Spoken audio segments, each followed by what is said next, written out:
कहा नहीं जा सकता कि कौन जो है ये वज़ारत हासिल करेंगे। चलिए इस तमाम जानकारी के लिए आपका बहुत बहुत शुक्रिया। MIM सदर असदुद्दीन अवैसी ने असेंबली इंतखाबात में कामयाबी पर खुशी का इजहार करते हुए कहा कि मुल्क को गैर कांग्रेसी और गैर BJP हुकूमत की ज़रूरत है। अवैसी ने मजीद कहा कि KCR में वो सब चीज़ें मौजूद हैं जो दूसरे लीडरों में नहीं है।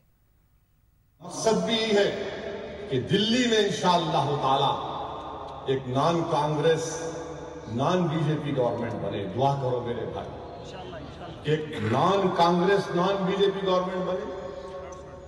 कब तक ये पिंग पांग का खेल खेलते रहेंगे, कभी इनू कभी उनू, कभी ये जनियाधारी तो कभी ये हिंदू नेशनलिस्ट नहीं हो सकता। ये तीसरा आदमी आएगा, इनका दिमाग ठिकाने लगाएगा। और KCR मैं बता रहा हूं, उसमें इतनी काबिलियत है, सियासी काबिलियत है, सोच है, सेकुलर है और हिम्मत है, सब चीज है जो नायडू और राहुल और मोदी में नहीं है। मैं जस्टिस सेन साहब से कहना चाहूंगा, जस्टिस साहब आपका जजमेंट गलत है। आप हिंदुस्तान के कॉन्स्टिट्यूशन पर हल्फ लेकर इस तरह का जजमेंट नहीं दे सकते। हिंदुस्तान कभी इस्लामिक कंट्री नहीं बनेगा।